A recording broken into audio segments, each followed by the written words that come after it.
Glória a Jesus. Eu quero te convidar em nome de Jesus a abrir novamente a sua Bíblia. Evangelho de Lucas, capítulo de número 5. Evangelho de Lucas, capítulo de número 5. A leitura bíblica, ela também será projetada.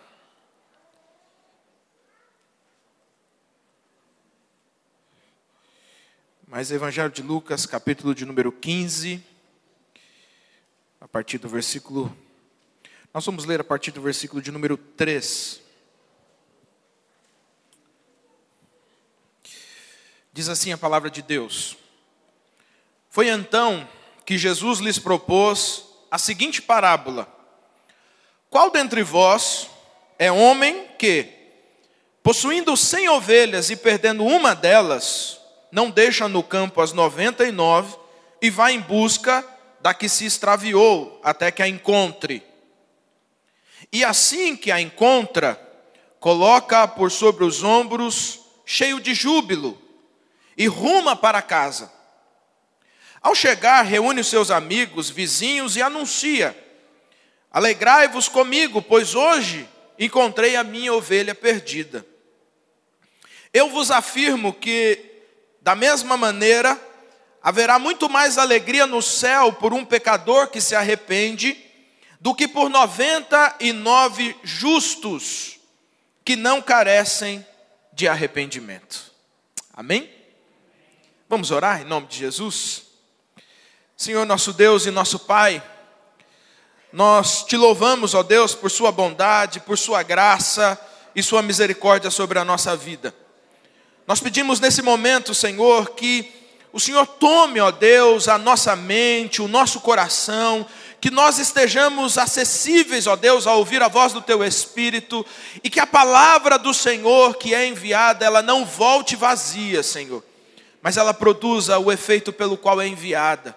E que dessa forma o Senhor nos permita nessa manhã não apenas compreendermos a Tua palavra, mas sermos transformados por ela, em nome de Jesus Cristo, o nosso Senhor.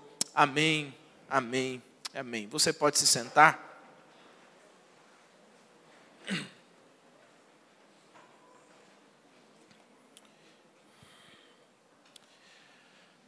Qual significado teria? Que significado teria se eu lhe dissesse que no dia 2 de julho de 1937, um desaparecimento imprimiria uma pergunta ao mundo: o que foi que aconteceu a Emily Earhart?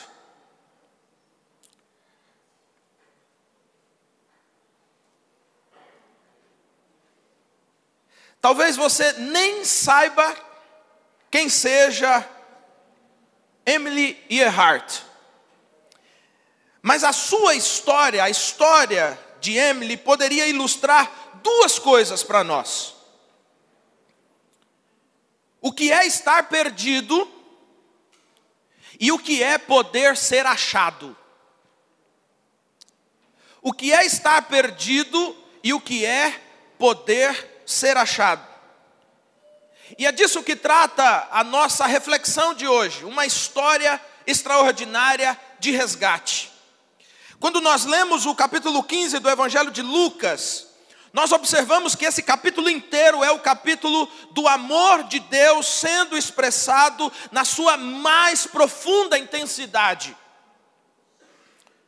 E tudo isso começa, o capítulo começa com uma afirmação, ou talvez poderíamos considerar duas afirmações bem no comecinho do texto, do capítulo 15, versículo 1.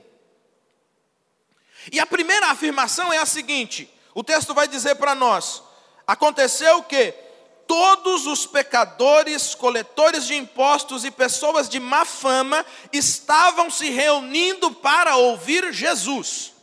Essa é a primeira afirmação que o texto faz. Veja que o texto diz assim: pecadores, cobradores de impostos, e os cobradores de impostos aqui, eles estão dentro de um contexto em que eram consideradas as pessoas menos bem-vindas possíveis. E aí o escritor do Evangelho de Lucas, o evangelista Lucas, para não deixar nenhuma sombra de dúvida para nós, ele acrescenta a seguinte informação: e todas as pessoas de má fama. Imagina só, hein? É uma baita de uma equipe, né? Pecador, cobrador de impostos e gente mal falada, gente de má fama, gente que dentro da sociedade não possuía nenhum tipo de elogio, ou não era um tipo de pessoa que você contava para os outros que faz parte da sua família. Não é assim? A gente costuma apresentar um filho, uma filha, um irmão, uma irmã. A gente sempre apresenta as pessoas, hoje em dia a gente apresenta pelo que ela faz, né? Olha, isso aqui é o meu filho, ele é médico. Olha, isso aqui é o meu filho, ele é administrador de uma das maiores empresas. Não é assim que a gente apresenta as pessoas? Olha, esse é meu filho, ele é pastor. Aí a pessoa pergunta assim: mas ele trabalha com alguma coisa? Porque nós estamos acostumados a identificar as pessoas, ou a considerar bem-vindas as pessoas que são pessoas de boa fama, que são pessoas boas, que são pessoas que possuem um grau elevado dentro da sociedade. Mas o evangelista Lucas, ele faz a seguinte afirmação: as pessoas que estavam procurando Jesus eram pecadores, cobradores de impostos e as pessoas de má fama. A segunda afirmação que o texto mostra para nós no versículo de número 2, e é importante a gente entender isso, porque todo o restante do capítulo 15 é uma resposta a essas duas afirmações. A segunda afirmação é a afirmação que os fariseus irão fazer. E eles vão dizer assim, falando a respeito de Jesus: este homem saúda e se mistura a pessoas desqualificadas. E completa dizendo: e ele come pão com eles. Observe que a primeira afirmação é que todos os pecadores estão em volta de Jesus. A segunda afirmação, essa vai ser a afirmação dos fariseus, eles vão dizer o seguinte: olha, esse Jesus não pode ser o Filho de Deus, porque como pode um homem saudar um pecador na rua? Olha que situação, né? Nós aqui, passou, irmão, não ia receber nenhum oi na rua. Aí ele continua dizendo assim, só que ele ainda se mistura com essas pessoas. Por quê? Porque Jesus andava, essas pessoas andavam em volta de Jesus. Não obstante a isso, eles completam dizendo: ele senta à mesa e ele come o pão com essas pessoas. E essa informação ela é importante porque dentro desse contexto oriental, convidar uma pessoa a ir à sua casa e a sentar-se à mesa com ela e comer, significava que você estava dizendo assim: olha, eu quero partilhar da minha vida com a sua vida. O que você faz é o que eu faço e nós estamos juntos.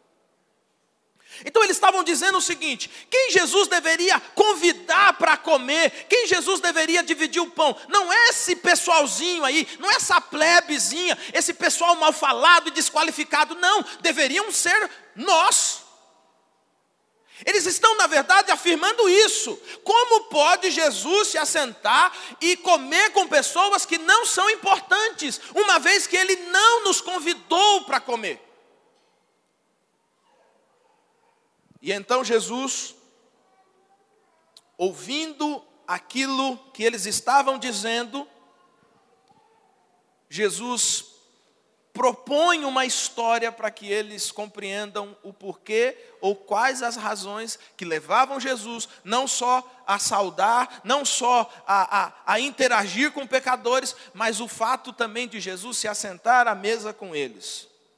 A gente precisa também observar, a título de introdução, o seguinte: muitas pessoas seguiam Jesus. Jesus era uma pessoa que era fascinante por diversos motivos. Haviam pessoas que seguiam Jesus por causa dos milagres que ele fazia. Haviam pessoas que seguiam Jesus porque ele já tinha feito alguma coisa na vida delas, e elas, como um sinal de agradecimento, de gratidão, seguiam Jesus. Mas existia um grupo de pessoas que eles seguiam Jesus só para ver o que Jesus ia fazer e usar isso que Jesus ia fazer para acusar Jesus. Esse é o grupo que está aqui. E eles estão olhando Jesus reunido com todas aquelas pessoas em que dentro de uma sociedade como aquela são pessoas que não são bem-vindas, são pessoas que não têm todos os ambientes abertos a elas. E eles estão dizendo assim: esse homem, Jesus, se misturou com as pessoas erradas, porque ele devia estar se misturando com a gente. Aí o versículo de número 3, Jesus vendo o que eles estavam dizendo, vendo qual era a discussão entre eles, no versículo de número 3, Jesus vai começar dizendo assim: foi então que Jesus lhe propôs a seguinte parábola. O que é uma parábola? Uma história. Alguns dizem que pode ser uma história com H, história, ou pode ser uma história com a letra E, história. O fato é que uma parábola conta uma história com personagens e etc., mas ela traduz um ensinamento, traduz uma profundidade, é usado um meio para que uma finalidade seja atingida. E aí então Jesus propõe a eles uma parábola. E nessa parábola Jesus vai contar o seguinte: ele começa essa parábola com a seguinte expressão: qual dentre vós é o homem que, possuindo 100 ovelhas e perdendo uma delas, não deixa no campo as 99 e vai em busca da que se perdeu até que a encontre? Veja só, perguntas, elas têm uma capacidade incrível de bugar a nossa cabeça. Eu tenho certeza que você ainda está perguntando quem é Emily Earhart. Porque perguntas têm uma capacidade incrível de bugar nossa mente, de travar nossa mente. E o que está acontecendo aqui, Jesus, olhando o que eles estavam dizendo, Jesus diz assim: qual dentre vocês, tendo 100 ovelhas, não deixa as 99 no aprisco, porque perdeu uma, e você vai em busca dessa uma que se perdeu, até que você a encontre? Quando Jesus faz a pergunta, coloca todos aqueles homens numa situação difícil, porque eles sabiam que era perder uma ovelha, eles tinham noção do que era isso, porque lá no Evangelho de Mateus já estava dizendo das condições quando uma ovelha cair no buraco, você vai fazer de tudo para tirar ela e etc. Então eles sabem que todo o esforço deveria ser submetido, deveria ser feito para que uma ovelha perdida, uma ovelha dentro do poço fosse resgatada. Então Jesus já começa a pergunta, já dando aquele chute na canela: quem de vocês, tendo 100 ovelhas, perdendo uma, não deixa todas as 99 e vai em busca dessa que se perdeu? E aí ele continua, ele continua dizendo: assim que a encontra, coloca-a por sobre os ombros, cheio de alegria, e ruma para dentro de casa. Ao chegar em casa, reúne seus amigos e vizinhos e anuncia: alegrai-vos comigo, pois hoje encontrei a minha ovelha perdida. Aí ele diz: eu vos afirmo, da mesma maneira haverá muito mais alegria no céu por um pecador que se arrepende, do que por 99 justos que imaginam não precisarem de arrependimento. Vamos responder duas perguntas para a gente entender um pouco essa história. A primeira pergunta é: quem é essa ovelha? Jesus aqui está utilizando uma imagem comum para todos eles naquela época. No contexto do Oriente é comum você ver pastores conduzindo ovelhas por grandes caminhos, por longos caminhos. É comum pessoas terem rebanhos enormes de ovelha, não só como um meio de subsistência, mas também como um meio de investimento. Então Jesus pega uma imagem comum. E há alguns detalhes a respeito das ovelhas. As ovelhas, elas sempre precisam de alguém para conduzi-las. Sempre, sempre. E aqui está um detalhe importante, porque quando Jesus usa a imagem da ovelha, ele também vai usar a imagem do pastor, e aqui ele vai dar a ideia do seguinte: olha, uma ovelha, assim como uma ovelha, ela precisa ser levada para a alimentação, ela precisa ser levada para tomar água, ela precisa ser levada para o descanso. Veja que o Salmo 23 fala um pouco disso, dos pastos verdejantes, das águas, as águas fresquinhas para a gente beber. Ou seja, a ideia é que sempre haverá um pastor conduzindo ovelhas. Só que dentro desse contexto, às vezes o pastor saía pela manhã levando esse rebanho de ovelhas e levava ela para se alimentarem, para elas tomarem água, para elas descansarem. E então ele retornava para o rebanho, para o aprisco. E quando ele retornava para o aprisco, era o momento em que ele fazia a contagem. Eu não sei se eles davam um nome, né? Acho que com 100 é difícil dar nome, né? Ovelha 1, 2, foi contando. Chegou na 99, ele pensou assim: não é possível, está faltando uma. Eu acho que eu contei errado. E ele volta lá. 1, 2, 3, 4, 5, 6, 7. Não, está faltando a malhadinha. Onde está a malhadinha? Está faltando. Só que nós estamos falando de um momento que é assim, 7 horas da noite, 6 horas, 7 horas da noite, o momento em que as ovelhas são guardadas no aprisco. E então o pastor se dá conta do seguinte: a malhadinha se perdeu. A malhadinha se perdeu. E o que a gente faz agora? Bota as 99 ovelhas para dentro, fecha a porta do aprisco, farolete na mão, lanterna na mão, e ele sai refazendo o caminho em busca da ovelha que se perdeu. Você já perdeu alguma coisa? E não é mais ou menos assim? Se você é crente, você não faz aquele troço do pulinho lá, como é que é? Aquilo lá não é coisa de crente, não. Mas se você é crente, você faz assim, ó. Eu perdi tal coisa. Lembre a última lembrança que você tem, você com isso aí na mão. Acontece muito com a chave, né? Aí você vai, não, peraí, eu entrei aqui, eu botei aqui em cima, eu tal, você vai refazendo o caminho. O que esse pastor fez foi refazer o caminho. Ele pensou: por onde eu vim, então eu vou refazer o caminho, porque ela só pode ter se perdido em meio a esses caminhos que nós fizemos. E então ele vai atrás dessa ovelha, ele vai em busca dessa ovelha. E depois de andar e andar e andar, e vasculhar os lugares, ele encontra a sua ovelha. Os estudiosos dizem que uma ovelha, quando ela se perde, ela vaga, ela começa a andar, vai andando. Chega um momento que ela, assim, entre aspas aqui, ela se depara com a seguinte informação: estou perdida. O que é a melhor coisa a fazer quando você está perdido? Para onde você está.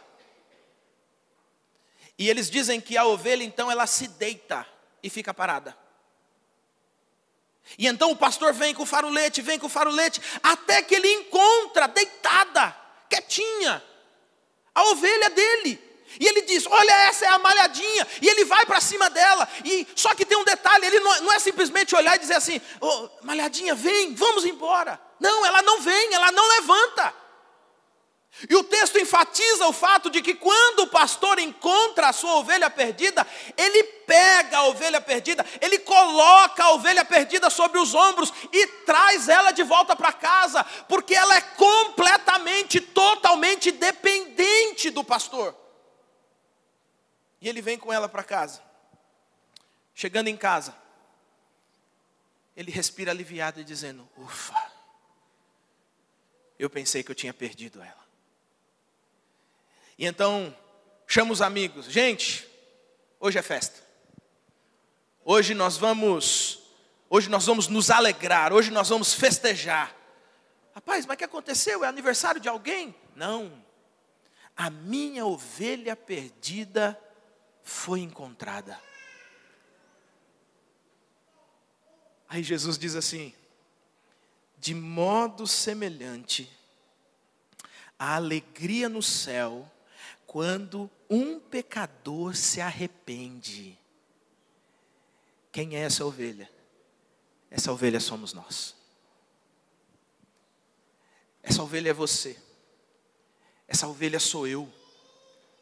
E o que Jesus está respondendo aqui para os fariseus, sabe o que é? É assim, peraí. Eu estou encontrando a minha ovelha e vocês querem que eu não faça festa.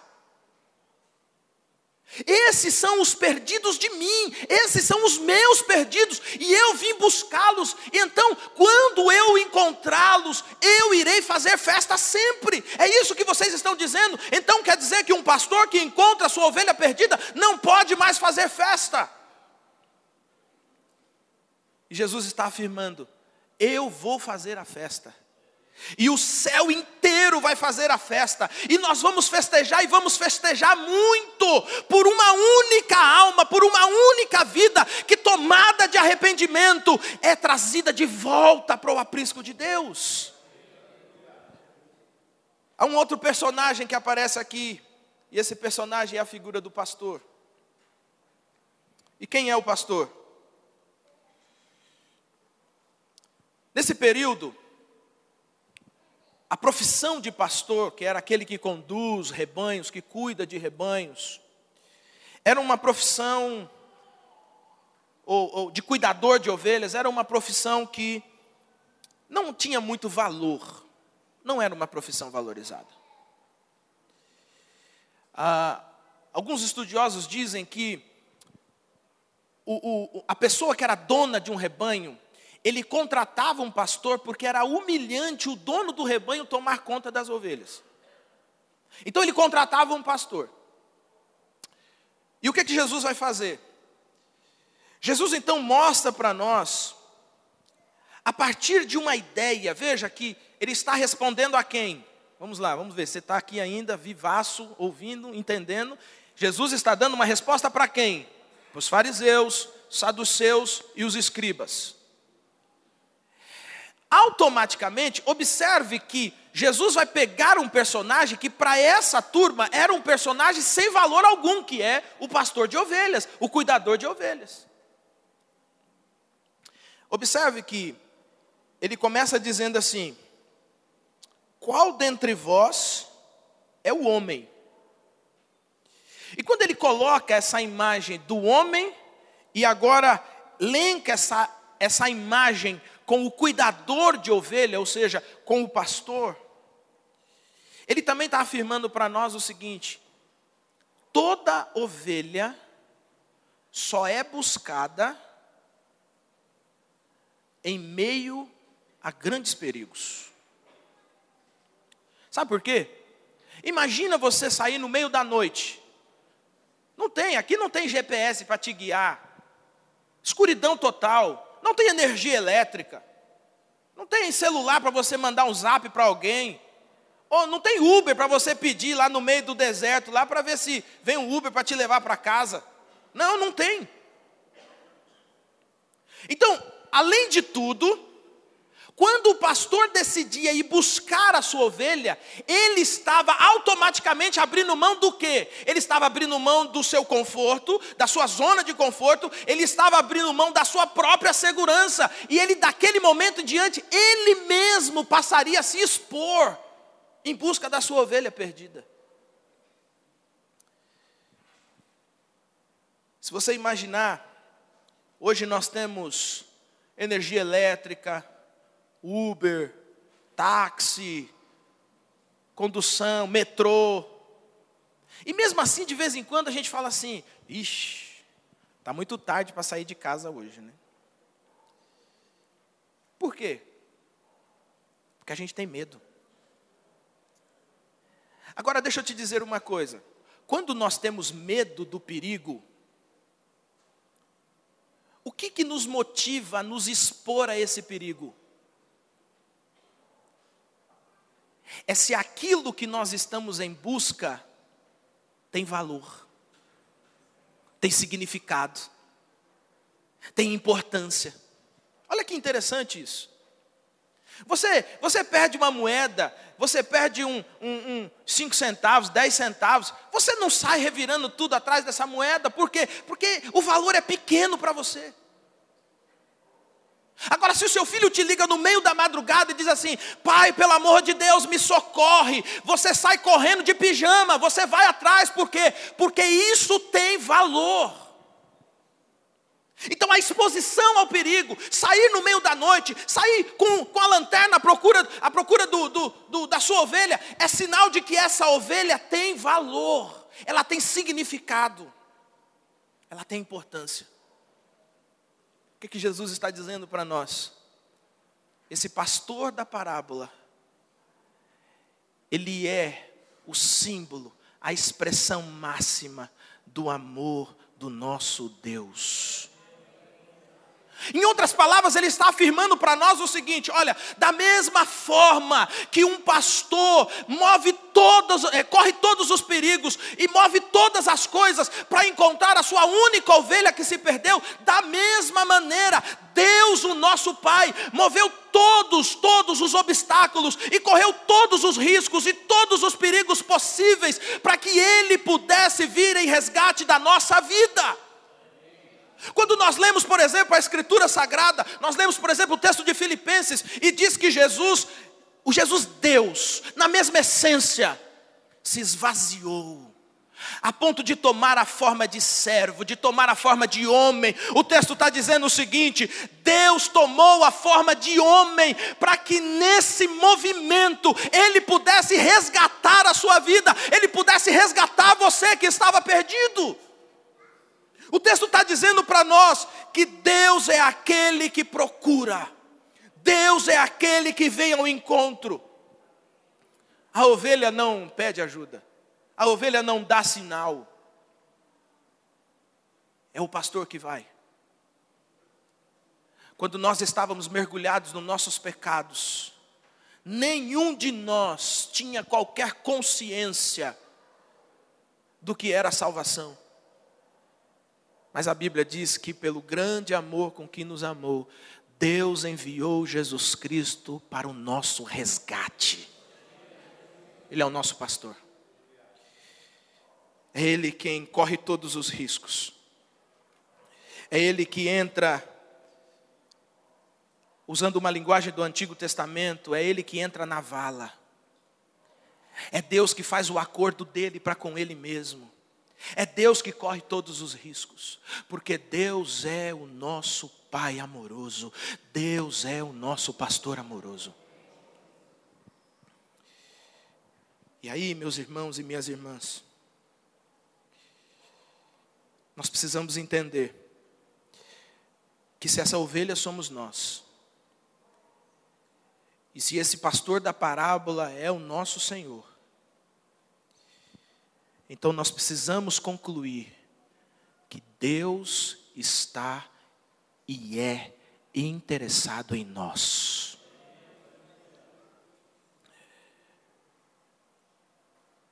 E para uma vida extraordinária, para uma história extraordinária, nós precisamos reconhecer a nossa total e irrestrita necessidade de Jesus Cristo, nosso Senhor.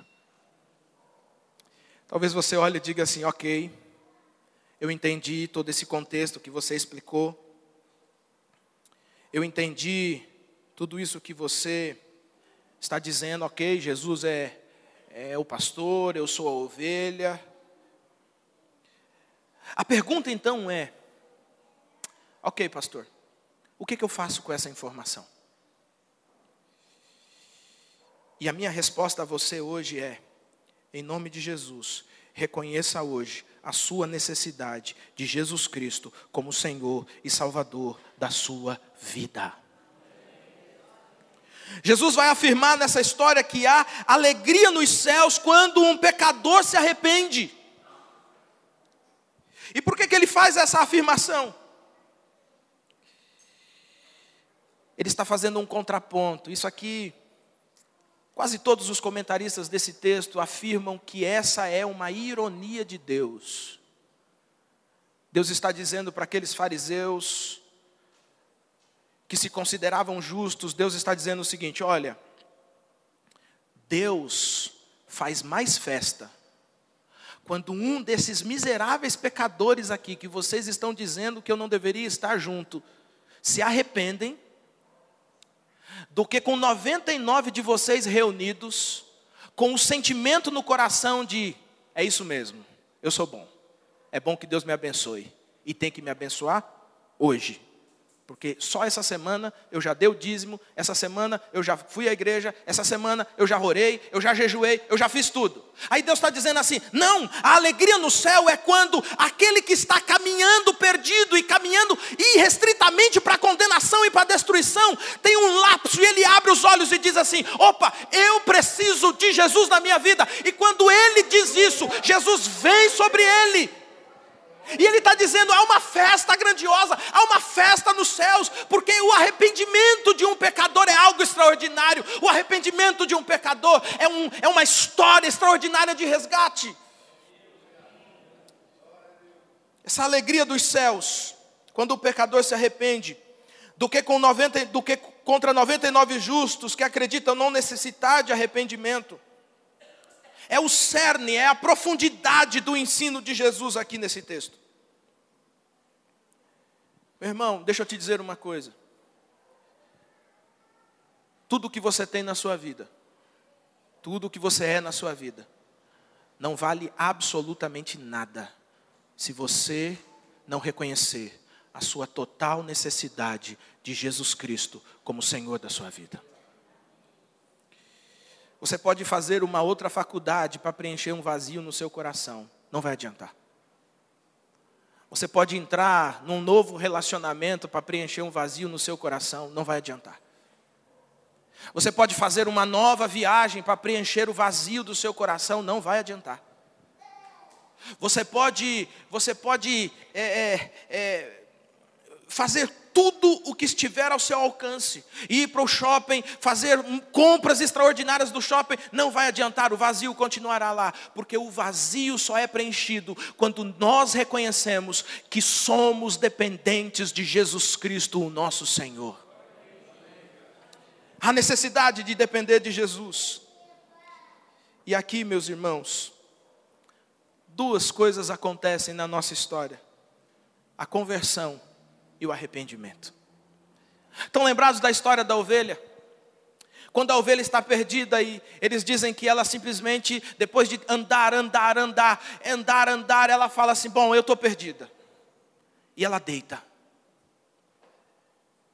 E se nós pudéssemos fazer um contraponto com essa afirmação em relação às ovelhas, e já que nós reconhecemos que as ovelhas somos nós, sabe o que significa isso? Você vai trilhando, você vai tentando viver a sua vida, você vai tentando preencher os seus vazios, você vai tentando, e quanto mais você tenta, mais você percebe que o buraco aumenta, que o vazio aumenta.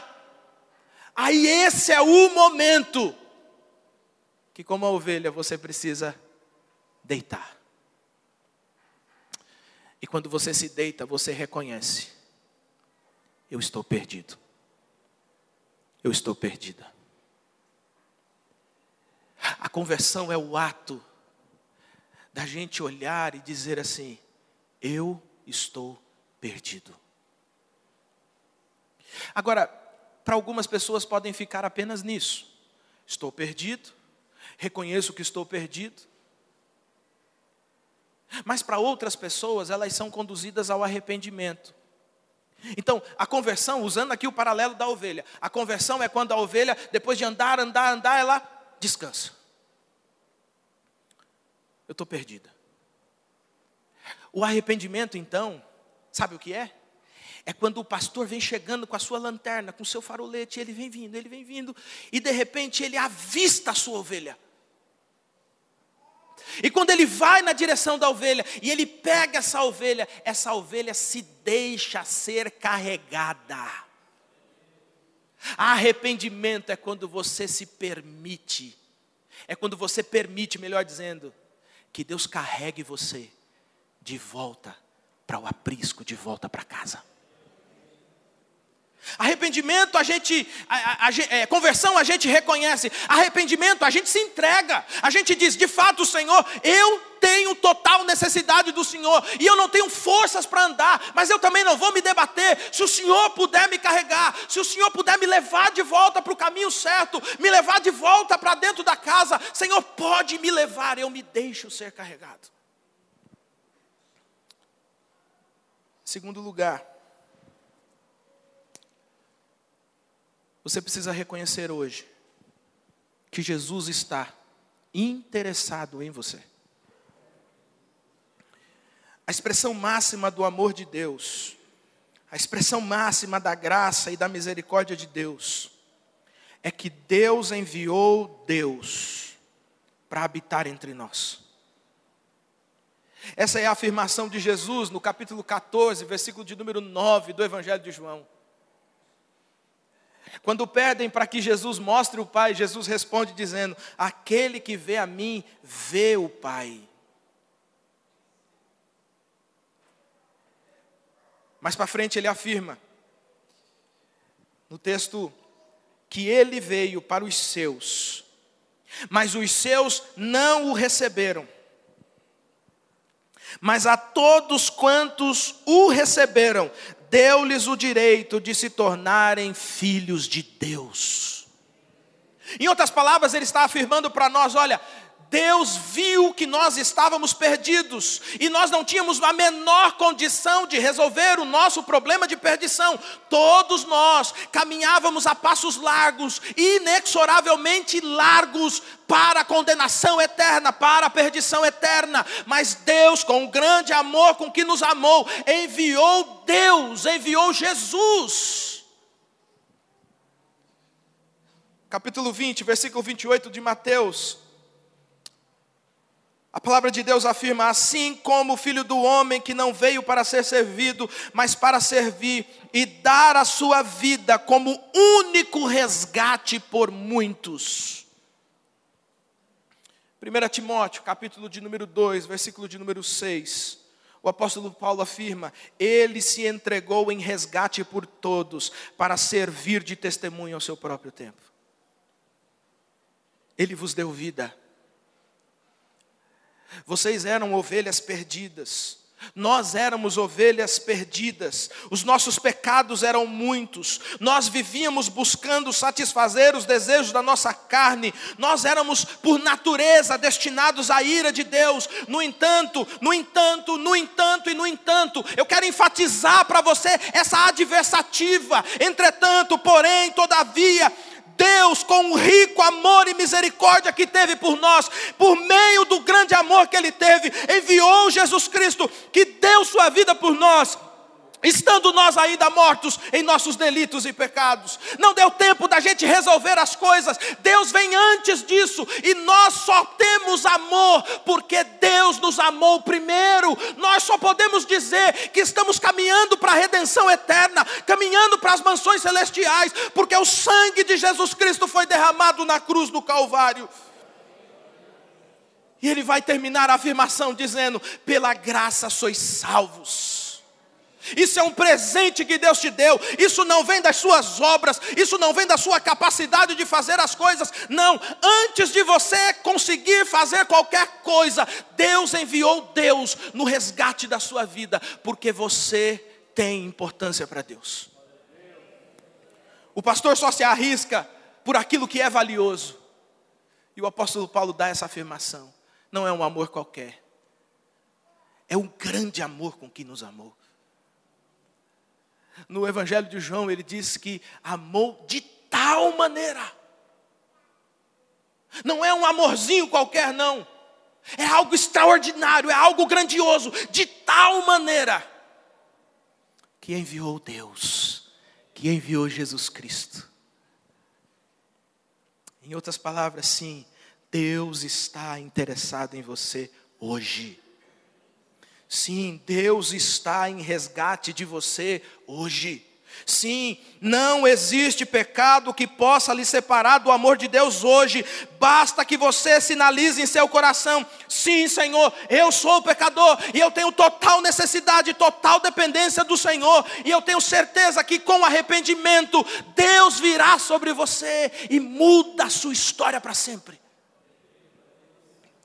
Se você disser hoje: eu me arrependo dos meus pecados e eu me deixo ser resgatado por esse amor e por essa graça, não existe pecado que possa tirar você do amor de Deus. Não existe circunstância que possa tirar você do amor de Deus. Não existe situação que possa tirar você das garras de amor de Deus. É preciso conversão e arrependimento. Eu quero encerrar dizendo para você que Deus enviou Deus, habitou entre nós cheio de graça e bondade. O Pai enviou o seu Filho para o nosso resgate. E essa é a extraordinária história da redenção. A mais extraordinária história de resgate. No dia 5 de janeiro de 1939, após sequenciadas, fracassadas tentativas de busca e resgate, Emily Earhart foi declarada morta, sem nunca ter sido encontrada, e até hoje nós não sabemos qual foi o final da sua história. Mas na história extraordinária que hoje eu estou contando a você, o desaparecido é você. E ao contrário das histórias de buscas e resgates fracassados, o Deus que busca você, Ele não fracassa. Portanto, hoje, em nome de Jesus, deixe-se ser resgatado pelo amor de Jesus. Porque quem te busca é Ele, e Ele é incansável. É Deus que assumiu a natureza humana. É Deus que se esvaziou para que todos os requisitos fossem preenchidos para resgatar a minha vida, para resgatar a sua vida. E esse amor de Deus é incansável, é incalculável. E continua com uma lanterna na mão, à procura daqueles que se desgarraram dele. E continua com a mesma mensagem, oferecendo resgate, oferecendo salvação, oferecendo arrependimento, oferecendo conversão. Mas é preciso hoje que você se deixe ser encontrado por Jesus. Jesus está aí, falando com você. E Jesus tem muitas ovelhas, são muitas ovelhas. Mas Ele continua falando com você. Ele continua buscando você. Ele conhece você. Ele sabe qual é a sua história. Mas hoje, se você se deixar encontrar por esse amor e por esse Deus, a sua história será uma história extraordinária de resgate. Eu quero te fazer alguns desafios antes da gente orar hoje. Ok, ouvimos muita história, entendemos algumas coisas, mas o que de fato Deus quer que eu decida hoje? Em primeiro lugar, se você está aqui hoje, ou se você está assistindo essa mensagem, ou ouvindo essa mensagem, você precisa entender a primeira decisão que você precisa tomar. Se renda a Jesus. Se deixe ser encontrado por Jesus. Onde você está, se renda a Jesus. Você que está aqui hoje, se renda a Jesus. E eu estou falando de rendição, eu não estou falando de quanto tempo você tem de igreja, não, eu estou falando de rendição. Rendição. Senhor, hoje eu reconheço que eu sou totalmente, completamente dependente da sua bondade e da sua graça. Sem Jesus você está caminhando para a destruição. Sem Jesus você caminha para a perdição completa. Você não tem condições de cuidar de si mesmo. Você precisa de Jesus. E eu desafio você hoje, em nome desse Jesus, a se render completamente a Ele, a se entregar, a se despir completamente, para que sua graça e o seu amor encontre você e carregue você nos ombros. O segundo desafio que eu quero fazer a você. Talvez você esteja aqui hoje, ou talvez você esteja ouvindo, assistindo essa pregação e você se afastou de Deus. Você está longe de Deus, você está fora dos caminhos de Jesus, você está fora de uma igreja. Eu preciso te dizer uma coisa hoje, em nome de Jesus. Você está caminhando para a destruição da sua vida. Você não tem condições de caminhar sozinho. Você não está em condições de tomar as decisões dos seus rumos. Por isso hoje eu desafio você em nome de Jesus. Aonde você estiver, deixe Jesus levar você de volta para o aprisco dele. Deixa Jesus levar você de volta para a casa dele. Talvez você esteja assistindo, ouvindo, ou talvez você esteja aqui frequentando essa igreja e ainda não decidiu fincar raízes no seu coração. Ainda não decidiu se é aqui que você vai ficar, se você vai ser membro dessa igreja. Eu quero desafiar você hoje em nome de Jesus a se tornar membro dessa igreja, se você ainda não é, a tomar uma decisão na sua vida. Eu vou caminhar de maneira que a minha vida seja edificada. E eu aceito ser membro dessa igreja. A IAP em Vila Medeiros, cheia de defeito. Bem-vindo ao clube. Você também é cheio de defeito.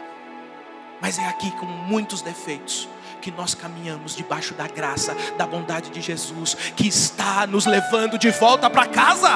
Aleluia! Mas eu não posso deixar de fazer um outro desafio. E agora eu quero me dirigir a você que está com o coração tomado de amargura, tomado de dor, de angústia, por causa de algum ferimento que a igreja causou, que irmão causou. Alguma coisa aconteceu e essa coisa lhe feriu. Nós somos feridos o tempo todo na igreja. O tempo todo nós somos feridos na comunidade. E é assim mesmo. É assim mesmo. É todo mundo imperfeito, tentando ser perfeito. A gente machuca um ao outro. Mas hoje eu quero te fazer um convite em nome de Jesus. Permita que aquele que te ama, aquele que morreu por você na cruz, tire essa amargura do seu coração, tire a tristeza do seu coração e te devolva a paz, te devolva a alegria, te devolva entusiasmo em caminhar com Deus e em caminhar numa comunidade. Aleluia! Deus quer curar você hoje, e Ele quer fazer isso de maneira poderosa e instantânea. Por isso, se deixe ser curado por Deus, não endureça o seu coração. Se deixe resgatar por esse amor, se deixe resgatar por essa graça. O quarto e último desafio para a gente orar. Eu quero te convidar a se colocar em pé em nome de Jesus.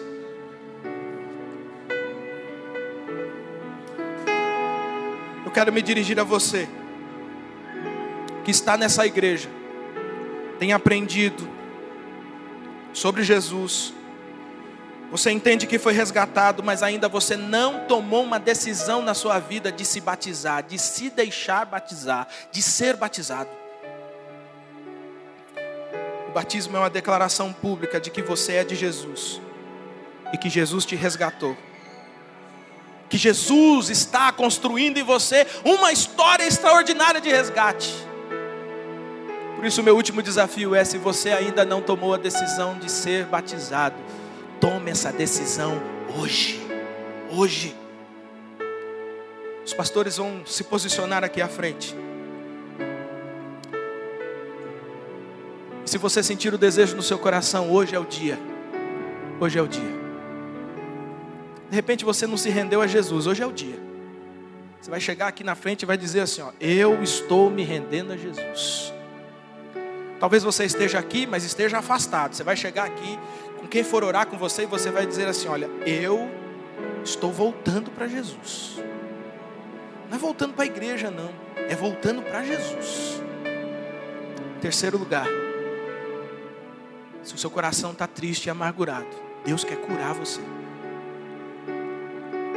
E se você tomar uma decisão hoje, você pode dizer, hoje eu tomo essa decisão na minha vida. É óbvio que todas as vezes que nós chamamos para orar aqui à frente, você não é obrigado a vir. Não. Deus ouve você. Deus conhece o seu coração. A Bíblia diz que se com a boca confessares e com o coração aceitares, Deus ouve. Mas o ato de você sair do seu lugar e vir aqui à frente é um ato de coragem. É um ato de você dizer assim, eu vou. Porque eu quero viver algo melhor com Deus. Eu quero viver algo mais extraordinário com Deus. A minha vida tem sido limitada demais. Eu quero caminhar com Deus. Se você sente o desejo e tem necessidade, nós vamos começar a orar com todos. Eu quero encorajar você em nome de Jesus a sair do seu lugar, a vir aqui à frente e receber essa oração em nome de Jesus. Pastor, eu conheço alguém que está magoado, alguém que está triste. Vem aqui. Você vai citar o nome dessa pessoa e o Espírito Santo de Deus, que conhece tudo e não tem limitação de tempo e espaço, vai resgatar essa pessoa lá e vai curar o coração dela, em nome de Jesus. Porque nós cremos no poder de Jesus, nós cremos na soberania de Jesus e sabemos que isso foi o que Jesus deixou para nós. Então nós vamos lutar por isso. E nós vamos lutar em oração, nós vamos lutar clamando a Deus, mas nós teremos coragem de se despir, de caminhar à frente, em nome de Jesus.